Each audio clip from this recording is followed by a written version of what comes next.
¿Qué tal, familia? ¿Cómo le va? Bienvenidos. ¿Cómo le va el equipo? Saludamos. Son muchos hoy, ¿eh? Bienvenidos a todos, entonces. Aquí en el consultorio, esto que planteamos como televisión saludable, mi compañero de ruta es el doctor Mauricio David, Mauricio Esquinacci. Hola, Mauricio. Hola, Raúl, ¿Cómo estamos? ¿Bien? Todo muy bien. Bueno, que todo ande... Victoriosos. Estamos victoriosos, ¿o no? ¿Por qué dice victorioso? ¿No ganamos al pádel ayer? Ah, tiene razón. No, pensé que me decía por Cavani. Bueno, también. ¿Es así Cavani, che? De llano, de sencillo. No sé, no tengo, emocional. no tengo el placer de conocerlo, pero viéndolo esperemos que sea útil para el equipo. Si eso le suma, mire, a Boca nos va a ir bien. Bueno, bienvenido, Mauricio. Gracias. No hablamos de deporte ni de mucho menos. A ver, antes de entrar en los invitados, tenés la posibilidad de que mostremos lo que hoy es sábado, nosotros grabamos antes, pero esta caravana, porque el Hospital de Niños de San Justo sigue siendo igual, es en defensa de la salud pública. La tengo acá.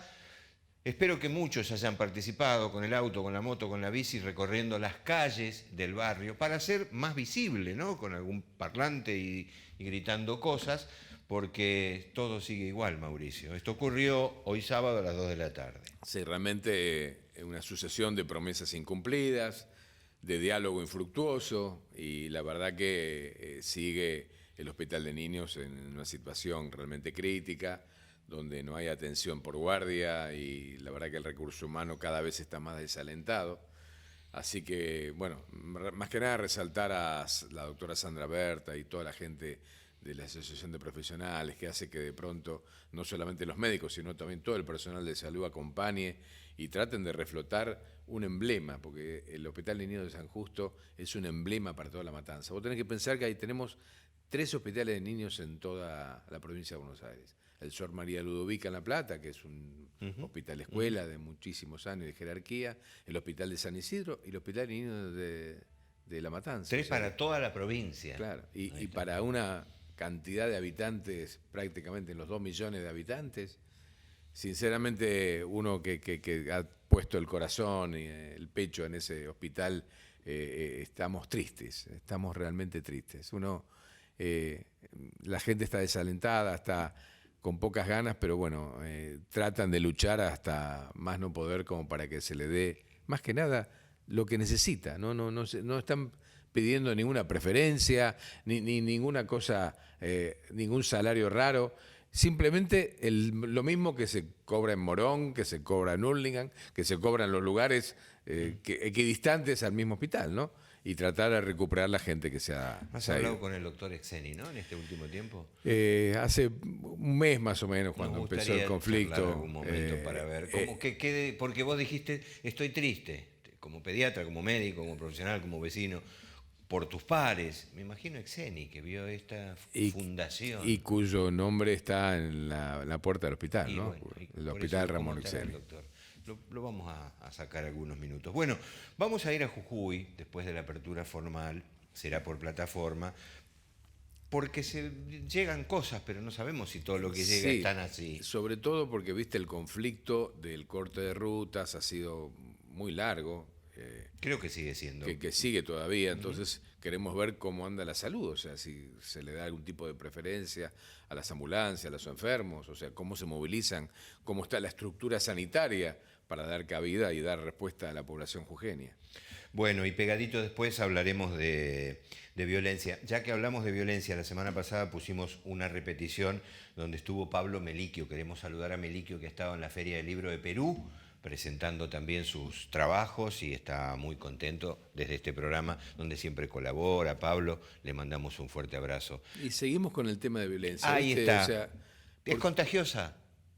Evidentemente uno pensaba que con el empoderamiento de la mujer, con el tema de categorizar, ¿no?, penalmente como femicidio, en respuesta, ¿viste lo que antes se decía? El crimen de pasión. Nada, ¿qué pasión? Es un femicidio. Por el hecho de ser mujer se la asesina, por pertenencia, porque se piensa que es de uno. Bueno, pensábamos que esto iba a mejorar y realmente no ha mejorado. Entonces, bueno, ahí nos va a explicar un poco Silvia cuál es el mecanismo de la imitación, ¿no? Que uno pensaba que al contrario iba a disuadir el hecho de que iba a ser penado con reclusión perpetua, o sea, el hecho de ver las familias destrozadas, ¿no?, con los chicos, llorando la pérdida de su madre. Bueno, evidentemente no ha tenido la repercusión que nosotros queremos que tenga. Bueno, dos temas que nos quedan pendientes para programas futuros, por comentarios, no sé si decir por pedidos, que profundicemos el tema del autismo, quizás también a partir de algo que ocurrió a nivel de una conductora de tele, pero bueno, vamos a tratar de hablar y ocuparnos del tema. Y yo estoy hablando, he recuperado el diálogo con la doctora Rosario Vidal, que está tan ocupada, para desmistificar la palabra de que tiene tal o cual enfermedad, cáncer. Vamos a volver a hablar de esto, ¿está bien? Además, con realmente lo auspicioso que es muchos tratamientos que son realmente muy efectivos. Que hoy han avanzado mucho. Ya tenemos ejemplos con el doctor Luis Inocentes, que ha tenido un linfoma y felizmente está acá, bárbaro, está genial, y se ha recuperado totalmente, cosa que para nosotros es realmente genial. Además está lindo, le mandamos un abrazo, Luis, desde acá. Bueno, cuando dijo Silvia Mauricio es Ventolila, es médica, es psiquiatra. Con ella hurgaremos eso en la parte final del programa. Permitime que te invite, hay alternativas de tele, pero quédate con nosotros, hoy bien vale la pena, ¿está bien? ¿Cómo no? Abrimos el consultorio, señores, televisión y señoras, saludable.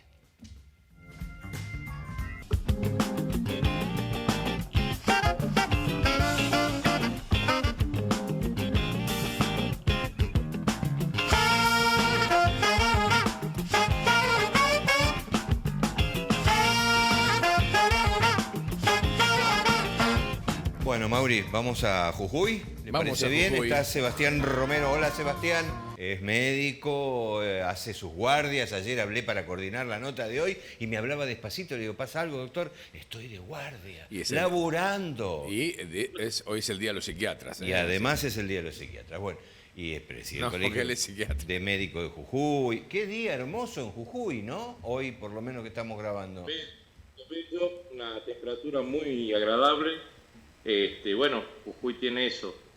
Sebastián, mira, vamos a aprovechar. Acá en Buenos Aires llegan las noticias realmente de aspectos difíciles que está sufriendo Jujuy y demás, y realmente no tenemos una información que uno pueda considerar valedera y demás. Por eso recurrimos a vos como corresponsal sanitario de allí. En vista de todos estos cortes y demás, ¿cómo se maneja la salud? ¿Cómo enfrenta la salud esta difícil situación que ustedes todavía siguen atravesando ahí en la provincia hermana de Jujuy?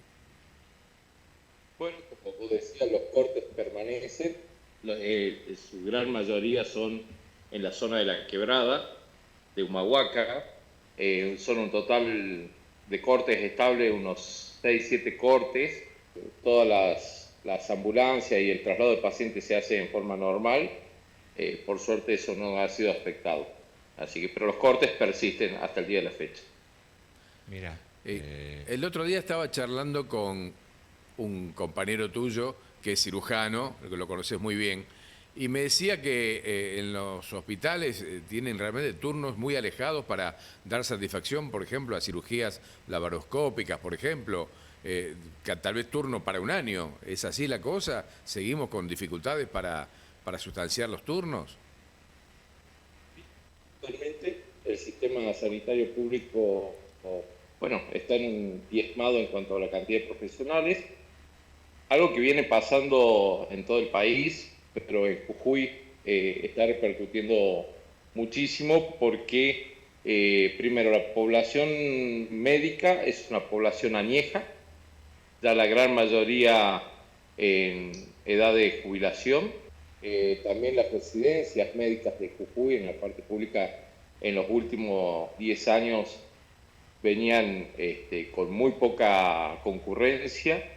El año pasado y hemos tenido un poquito más de postulantes a las residencias, lo cual no significa que esos residentes una vez que ingresan queden, muchos terminan yéndose o algunos no logran pasar de año, y eso es algo que también nos está preocupando, el nivel académico que están teniendo los egresados que vienen a la provincia de Jujuy. Y es así, los turnos en cirugía están programados a más de un año, y la mayoría de las atenciones en el público y en el privado también estamos notando que están a un mes y medio a partir de que se solicita el turno. Porque bueno, Los médicos en total que se encuentran activos en la provincia son cerca de 1.200 para toda la población de Jujuy. Estamos muy por debajo de la media nacional en cuanto a poder satisfacer la demanda de la población. Es un grave problema que tiene el recurso humano la provincia, y sobre todo de especialidades como la tuya, la pediatría, que hoy en el mundo es un dinosaurio que cuesta encontrar. Acá en Jujuy aún mucho más, ¿no? El tema de la emigración, realmente el recurso humano es problemático, porque cuesta que la gente se forme, y una vez que formás recurso propio, ¿no? Porque son jujeños que han desarrollado la actividad ahí, que tienen el compromiso de la tierra, y de pronto emigran por condiciones seguramente laborales y económicas mucho más satisfactorias. Sí, por supuesto. En la historia, nosotros venimos haciendo un seguimiento en los últimos 15 años, muchos médicos buscando calidad cuanto a lo económico, sino también en la carga horaria. Y lo que más nos llama la atención en este último año es que no están migrando a otras provincias, directamente se están yendo del país, ¿no? Se están yendo a Europa, a Asia, y eso es aún más preocupante, porque no solo lo perdemos como jujeños, sino como argentinos, estamos perdiendo médicos. Bueno, vos te acordás que dijo Mauri, perdón, que cuando se había muchos en puertas para jubilarse, pero que no estaba habiendo suplencias por ellos, por los justamente que porque no hay la formación de los nuevos. Y lo que dice Sebastián, lo vemos realmente en la provincia de Buenos Aires también. Claro. Yo compartí con ellos en el último Confemeco en Catamarca una información donde médicos que estaban haciendo trámites para emigrar, sobre todo a Europa, que realmente es muy atractivo, en el 2022 fueron 378. Y en este momento, desde enero a junio, ya superamos ese valor. O sea que evidentemente a fin de año vamos a tener casi el doble de los emigrantes del año anterior. Y en semejante cantidad se desasiste aquí. Digo, seguro. No hay seguro.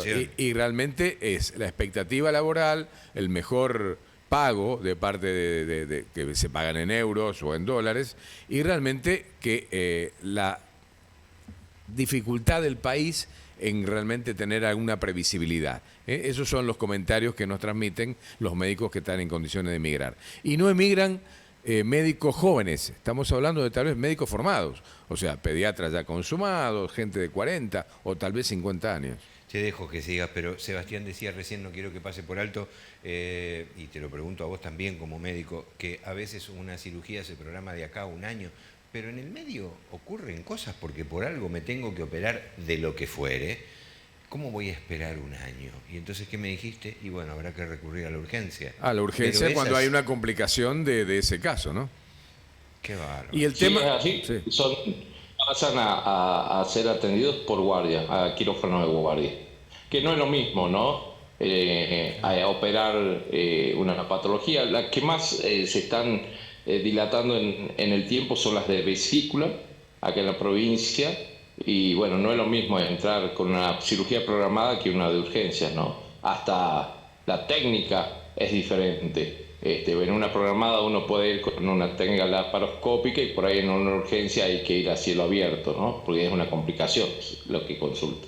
Y vos que estás en el tema de salud mental, ¿cómo anda el tema de salud mental en provincia de Jujuy? O sea, tanto el recurso humano como las condiciones de contención de toda la patología que se encuentra allí en Jujuy. Bueno, lamentablemente superados por la demanda. Nosotros ahora estamos atravesando la pandemia de la pandemia,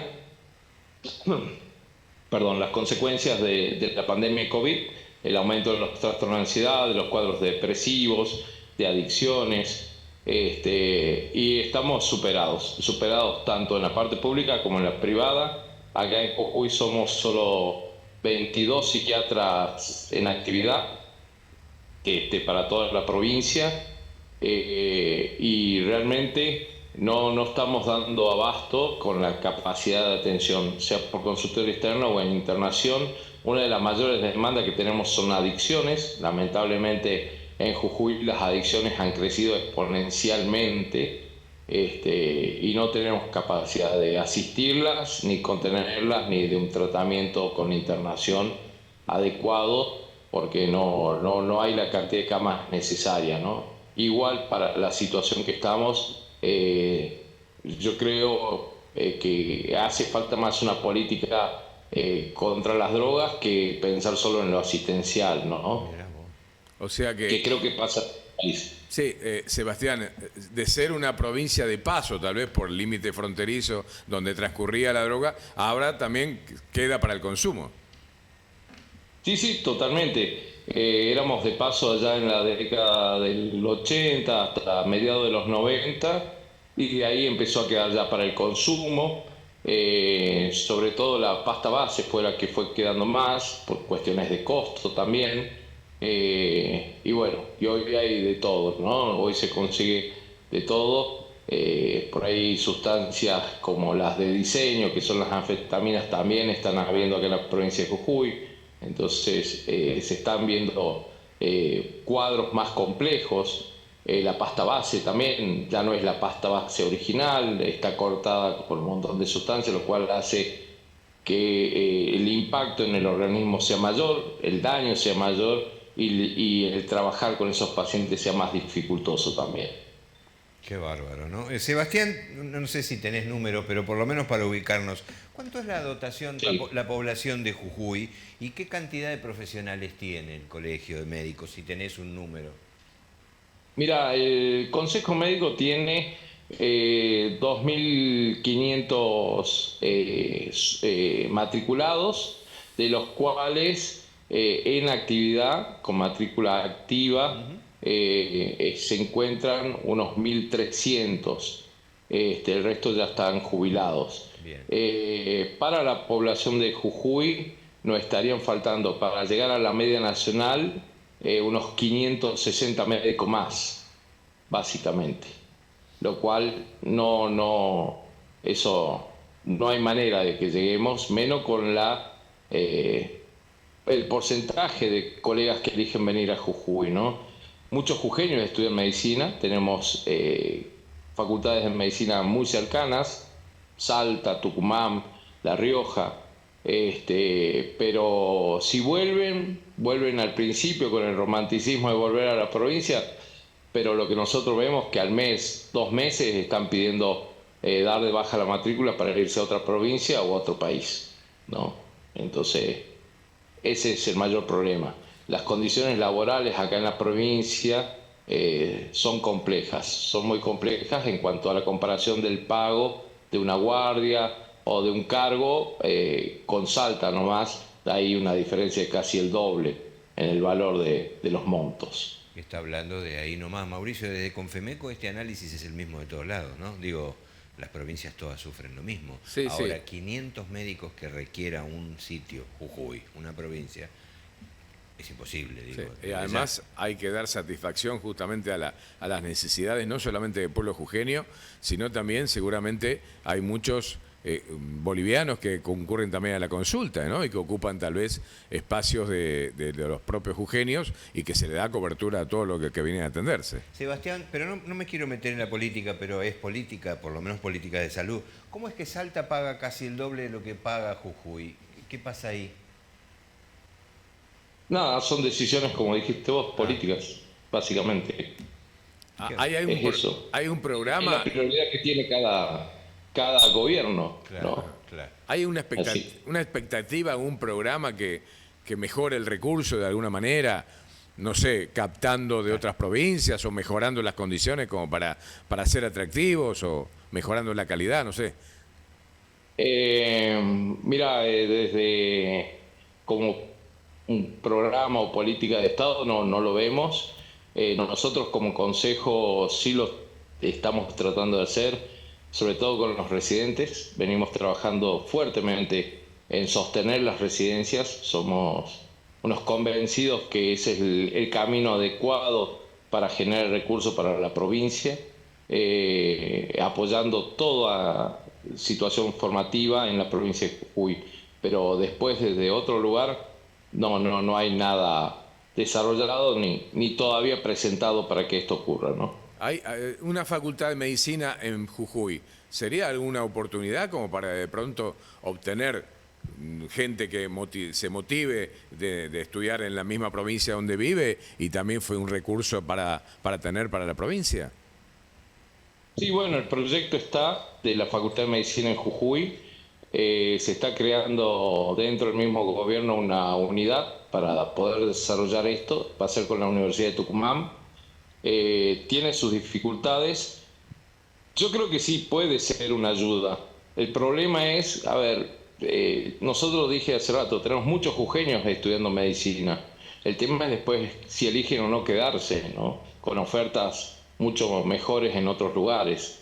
Ese es el problema, de cómo retener ese recurso que vos formás cuando las condiciones laborales no son las adecuadas, ¿no?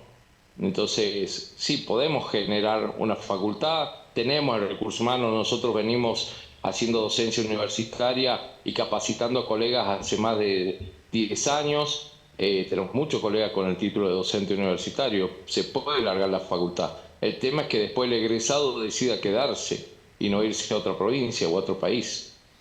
Bueno, Sebastián, un panorama, tan solo es eso. Nos estamos viendo. No, por favor, gracias por la invitación al programa, realmente es un placer compartir con ustedes, contarle un poco de lo que vivimos las provincias en el interior, las del NOA con realidades muy parecidas, eso lo veíamos en Catamarca el otro día, con la gente de La Rioja, así que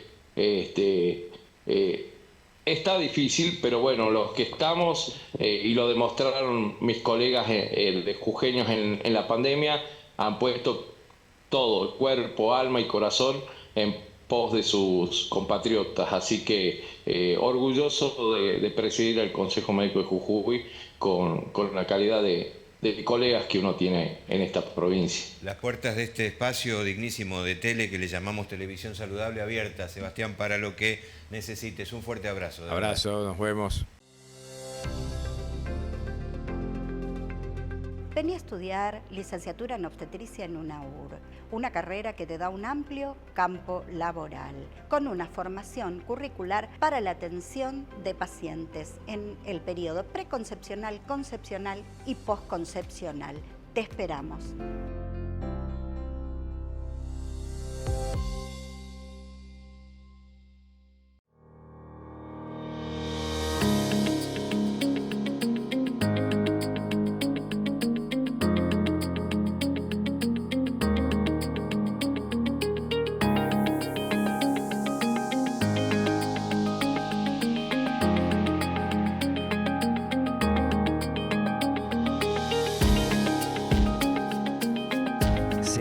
De Ojos Ituzaingó, para ver la vida en toda su dimensión.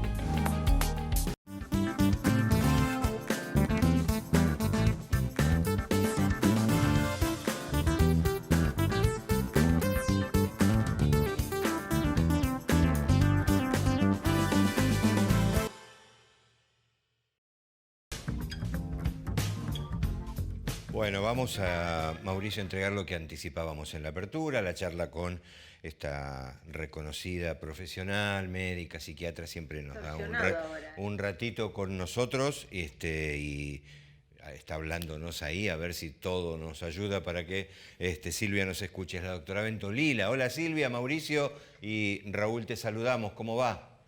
Hola, ¿cómo están? Muy contenta de estar con ustedes nuevamente. Voy a tomar lo que dijo Mauricio en privado para robárselo. Estás muy hermosa ahí, se te ve muy bien. Muchas gracias por este ratito, Mauricio. Más que nada, hacer valer tu experiencia, ¿no? Tu experiencia como psiquiatra. Yo te diría hasta como socióloga psiquiátrica, ¿no? Porque vos sos una interesada de lo que significa el contacto con la familia, dada tu formación y demás, ¿no? ¿Qué nos está pasando a los argentinos con el tema de la violencia, con el tema de la crispación? ¿Es un fenómeno argentino? ¿Es un fenómeno del conurbano? ¿Es un fenómeno mundial? Vos nos dirás. Mira, en principio, bueno, gracias por tus palabras de introducción, porque es cierto que soy una apasionada por estudiar los contextos de las situaciones nunca me enfoco solamente en el problema, sino en el contexto del problema y en relación a la violencia, digamos, en principio no es patrimonio de la argentinidad, es un problema global y a ver, la violencia tiene varias cuestiones. Por un lado, que es contagiosa, ¿sabes? Se dice que la ansiedad, el miedo y la violencia son más contagiosas, se contagian más rápidamente que los virus. Así que, por un lado, el estar en un contexto crispado hace que nos contagiemos más rápido, sobre todo si no trabajamos sobre nuestra propia crispación. Luego de haber atravesado una emergencia global como la pandemia, ¿no? Que estamos en los coletazos, pero podríamos decir que ya está terminando, digamos, se sabe, ya se sabía antes de que ocurriera la pandemia, que esto iba a tener un impacto en la salud mental y que mínimamente iba a duplicar y triplicar los problemas de ansiedad, los problemas de depresión, los problemas de estrés agudo. ¿Qué sucede? Una sociedad, una comunidad, ¿sí?, que está bajo altísimos niveles de incertidumbre, desencadena la respuesta neurofisiológica del estrés.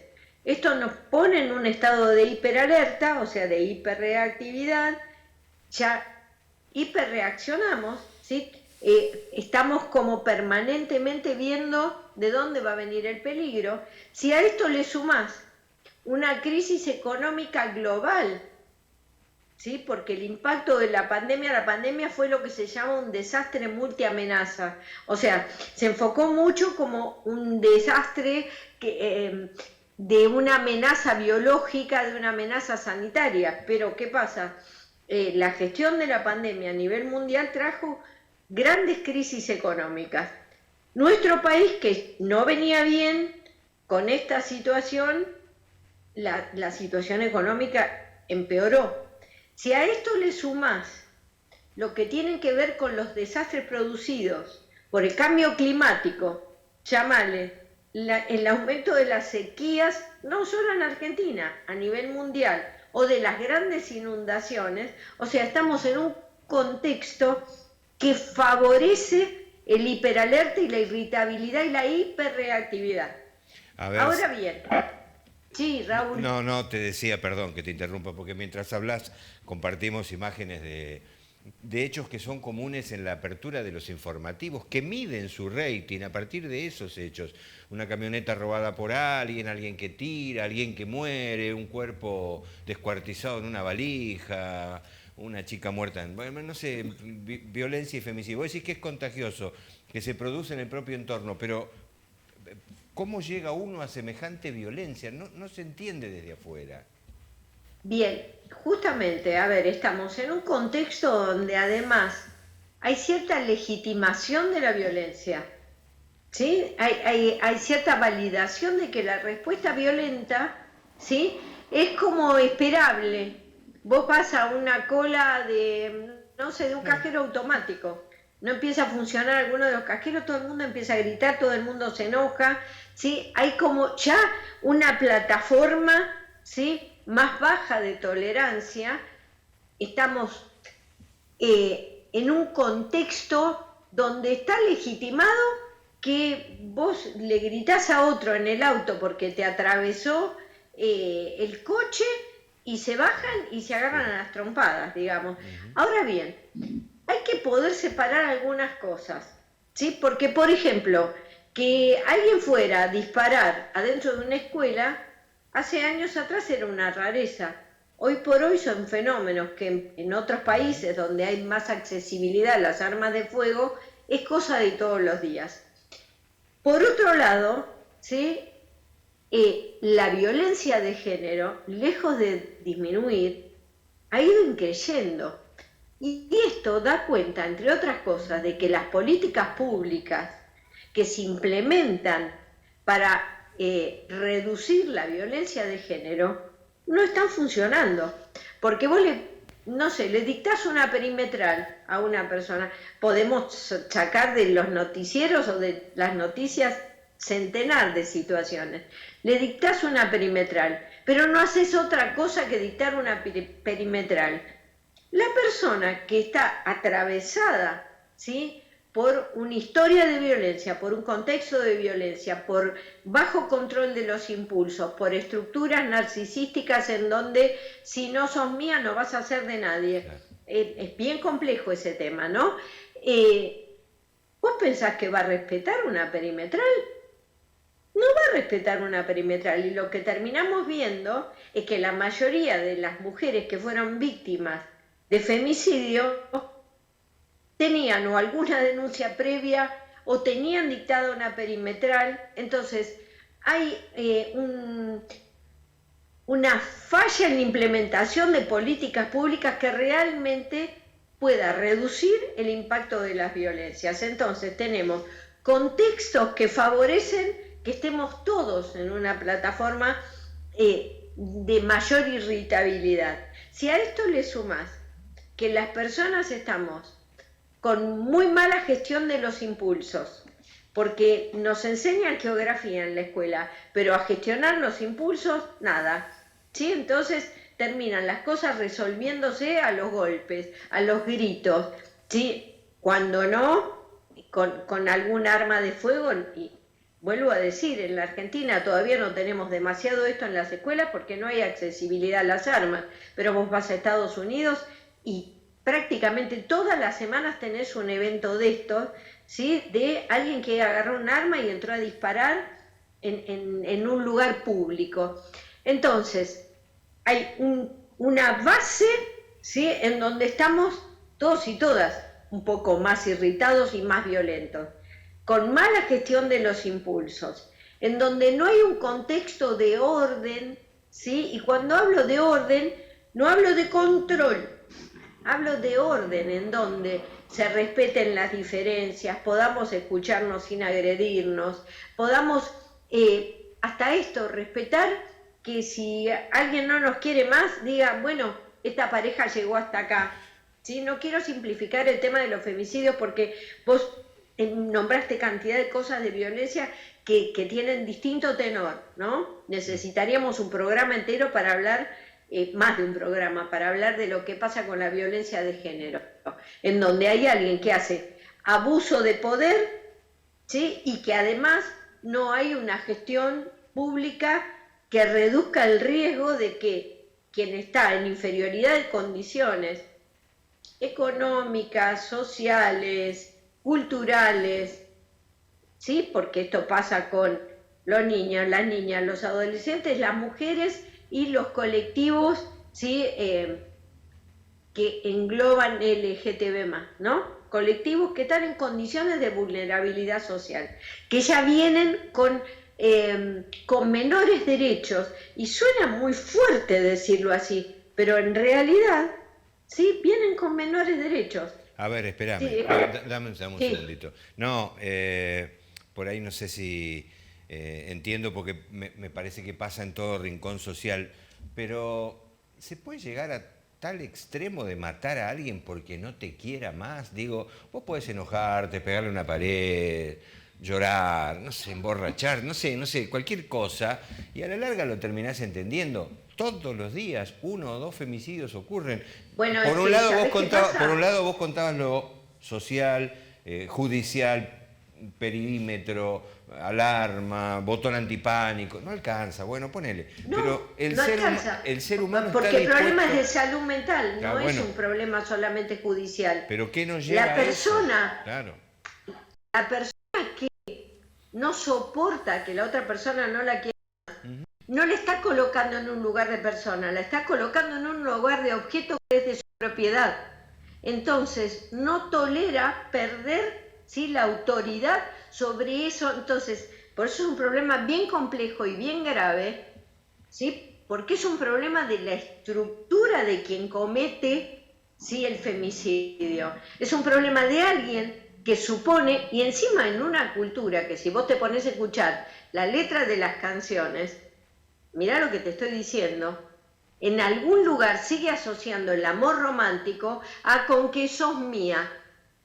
¿Seguís escuchando Sí, canciones sí, que... sí. ¿Sí? Sí, sí. Entonces vos decís, la cultura en algún lugar asocia esta idea, ¿sí?, que favorece,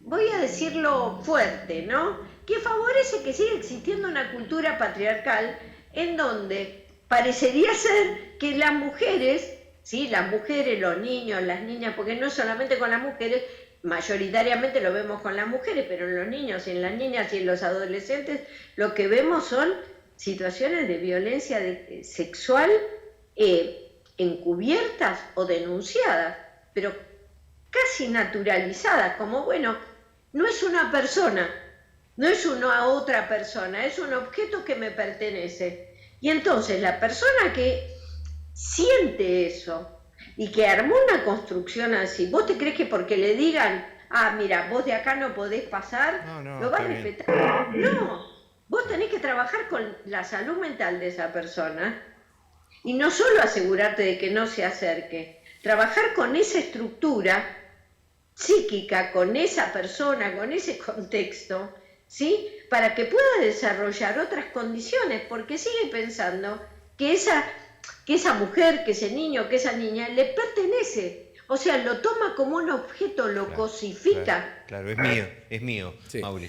Vos sabés que me encanta el tema porque uno tiene 3 hijas mujeres, o sea que la verdad que el empoderamiento que ha obtenido la mujer en los últimos años es insólito y realmente totalmente bienvenido, ¿no? Porque siempre estuvo postergada, siempre desde todo punto de vista, cosificándolas y demás.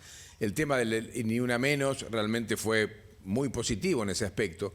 Pero notamos que a pesar del aumento de penas, a pesar de la visibilización, a pesar de la figura del femicidio en contraposición de los crímenes de pasión, como se hablaba antes, No alcanza. a pesar de todo eso, hay como una suerte de imitación. Es como, la mató, lo voy a matar yo también. O sea, Bueno, ¿hasta dónde se termina porque la eso? violencia es contagiosa.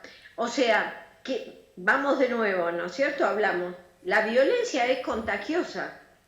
O sea, se copian modelos violentos. Fíjate que no solamente pasa con los femicidios y con la violencia de género, que pasa a la salida de los boliches, ¿no es cierto?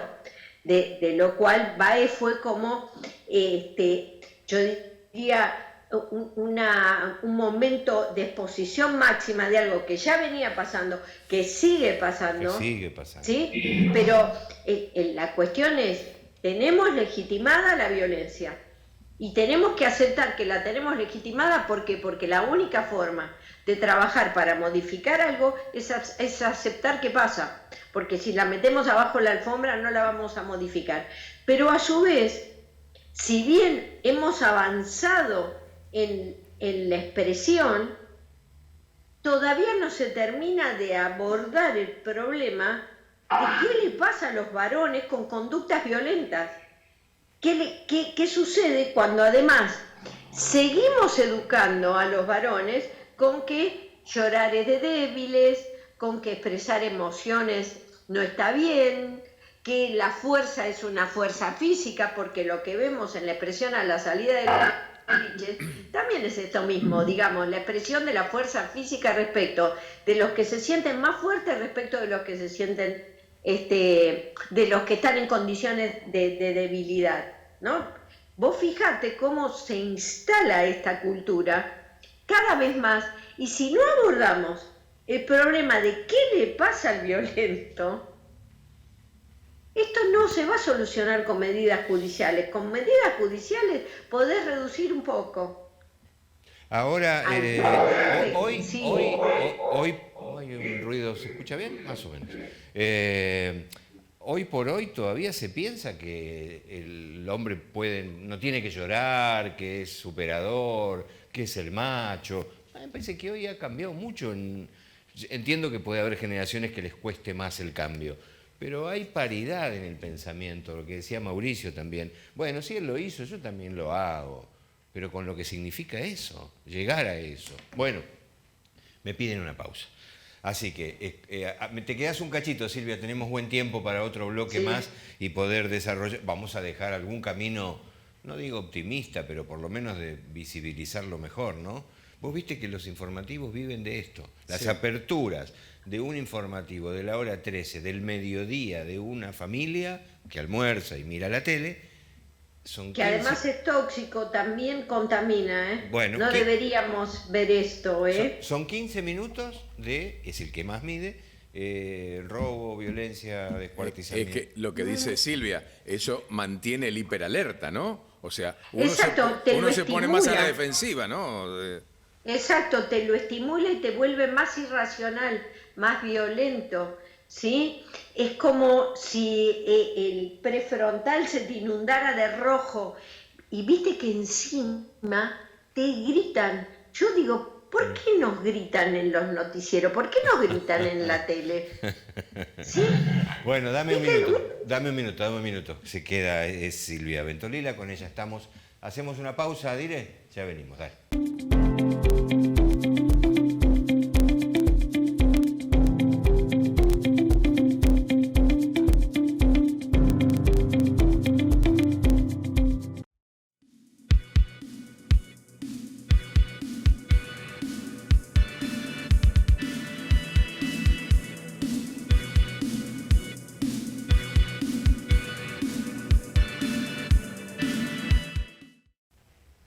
Mira, el tema es bien complejo, digamos, ¿no? Porque estamos como en un proceso de transición, todo lo que tiene que ver con una sociedad patriarcal a la que venimos sometidos, te diría inoculados desde muy pequeños, porque hay muchas cosas. Mira, yo te voy a dar un ejemplo, ¿no?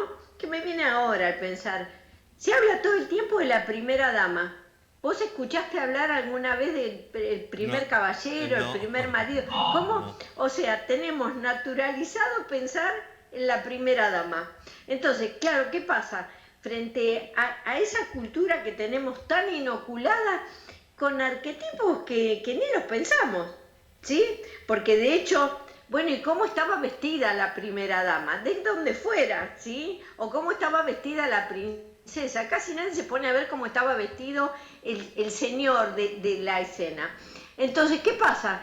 Frente a toda esa inoculación cultural, obviamente hay momentos en donde se toman posiciones extremas, pero también tiene que ver con poder salirse de naturalizar, digamos, todos los extremos, todos los fundamentalismos conducen a la violencia, porque de alguna manera es la supresión del que no piensa como yo.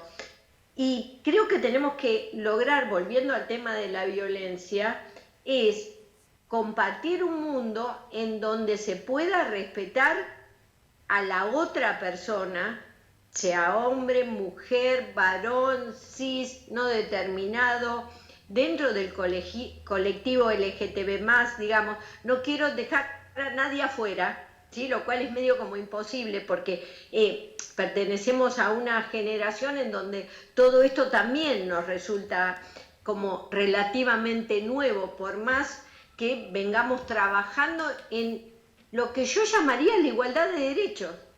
La igualdad de derechos de las personas, y no importa ni la edad, ni el género, ni la creencia. Tenemos que trabajar por una sociedad, por un mundo con igualdad de derechos, porque buena parte de las violencias son violencias que se ejercen subrepticiamente. O sea, nosotros vemos el hecho cúlmine de la violencia, ¿no? Como es un asesinato, como es un femicidio, que es una violencia, ¿sí?, por causa de género. Ese es el hecho cúlmine. Pero nosotros vemos cotidianamente, y que es un horror, es esto que hablábamos en la primera parte del programa, en donde vos no sos una persona y yo te aniquilo. O sea, como no respondes a mi deseo, te aniquilo, ¿sí? Pero si nosotros vamos a otras violencias enormes, pero de estas subrepticias, no las que se dan en el bullying cotidianamente en la escuela, en las que se dan en el transporte público por el color de la piel, en las que se dan por la apariencia física. A ver, tenemos que ser muy conscientes de que vivimos en un contexto inundado de violencias, que las violencias, como decían Raúl, son contagiosas.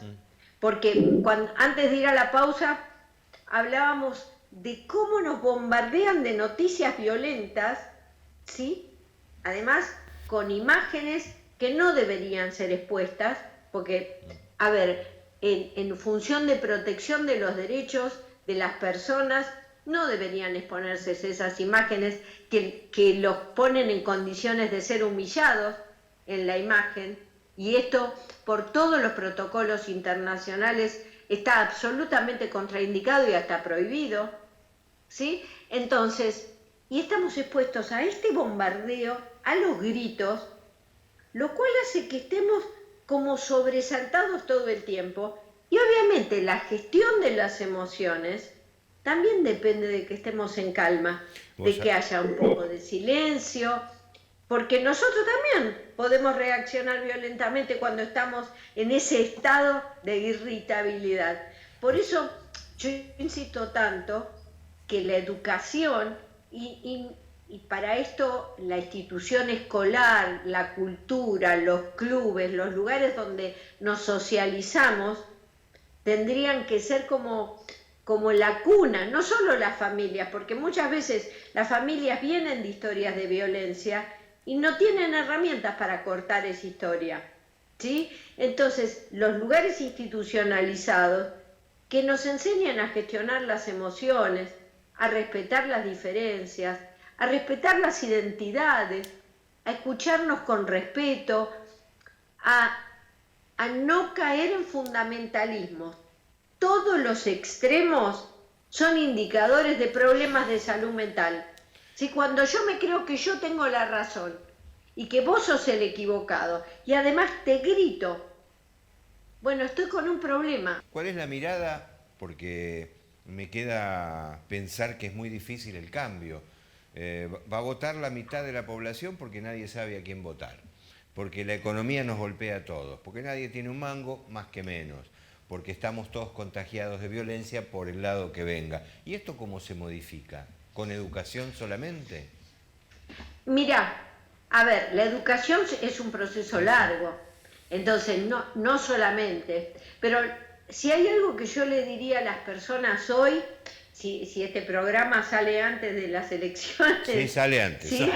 Sí. Perfecto, sí, les diría que se desapasionen un poco y que elijan pensando que es difícil porque se sabe que la mayoría de las decisiones uno las toma, sí, con esa parte del cerebro que no controla, sí, con esa parte apasionada, y de pronto estamos inoculados de situaciones y entonces decidimos, a veces hasta podemos decidir porque el otro representa el enojo que nosotros tenemos.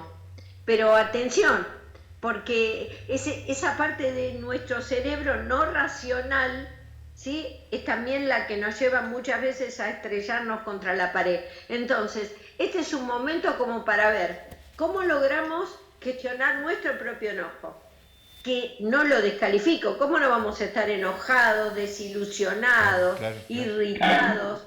¿Sí? O sea, no estoy descalificando esa emoción. Lo que digo es, encontremos una estrategia para estar en el mejor contexto posible interno.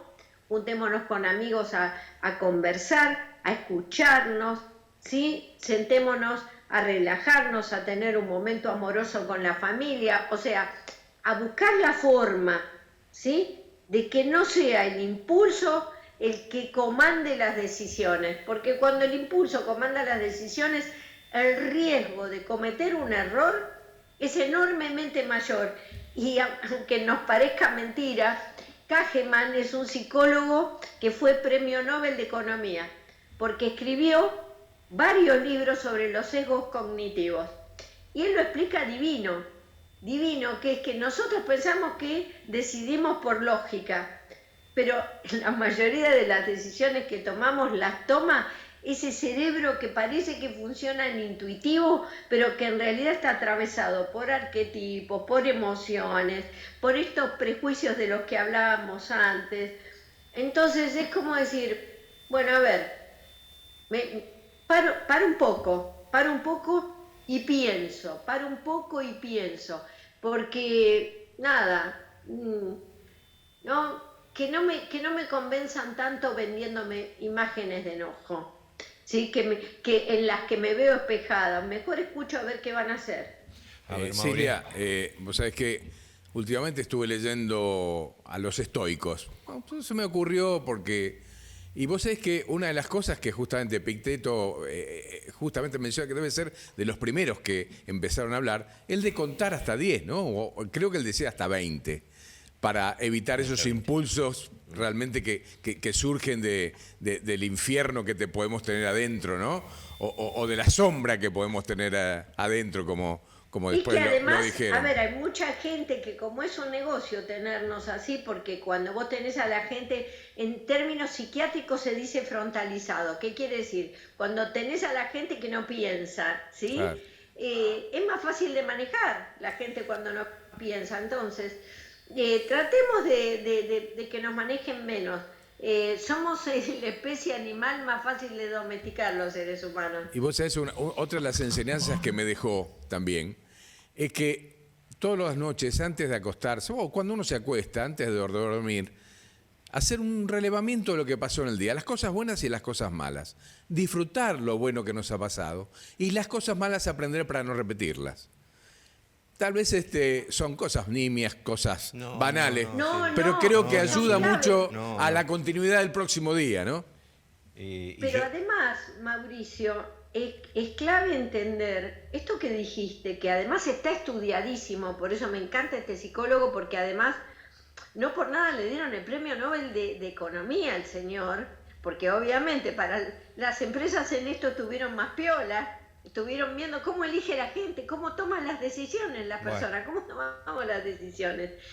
Si nosotros podemos conectarnos con qué nos hizo bien, qué genuinamente nos hizo bien, y potenciar eso que nos hace bien, y revisar eso que nos hizo mal, pero no quedarnos rumiando qué cosa distinta tendríamos que haber hecho, vamos a estar en mejores condiciones para descansar y para tomar mejores decisiones, porque, insisto, en el largo plazo, Raúl, y te contesto a lo que vos decías, la educación es clave, gestionar nuestras emociones, ¿sí? Es clave, el respeto del otro, entender que el mundo es un mundo complejo y la vida es una vida compleja, siempre lo fue más ahora, con lo cual, si hay otra que piensa distinto que yo, lo escucho para ver qué me suma, no. Si pensás distinto que yo, te expulso. No, a ver, te escucho porque seguramente estás mirando algo que a mí se me puede estar perdiendo. Y en esto, digamos, construirnos en la diversidad y el respeto y en un mundo equitativo. No hay nada más violento que un mundo desigual. Un mundo desigual, inequitativo, ¿sí? Genera la violencia. Entonces, nada, trabajar para un mundo, ¿sí?, equitativo, en donde todos tengamos y todas tengamos los mismos derechos. Te quiero mucho. Mauricio, por favor. Un beso enorme, Silvita. Siempre te tenemos en presente y la verdad también, el cariño es mutuo. ¿Nos prometés que la próxima te sentás con nosotros acá? Sí. Dale, listo. Beso, a cuidarse. Palabra. Beso grande. Muchas gracias. Bueno, qué placer, ¿no? No sé si llegamos a una solución, a una conclusión cerrada. Nos ayuda y nos abre la cabeza. Tal vez sea chiquita, pero hay que empezar por algo. Hay que empezar por algo. Para más que para uno pueda ser chiquita, nimia, menor, empecemos con algo. Nos vamos, Mauricio. Pero no había problema. Por favor. Usted ya lo vio, el consultorio continúa atendiendo. Que pase el que se quede, por favor, gracias. ¿Cómo están atentos? La vida es una sola y pasa rápido, eso quise decir, intentemos ser felices. Chau, familia, gracias. Hasta la semana que viene.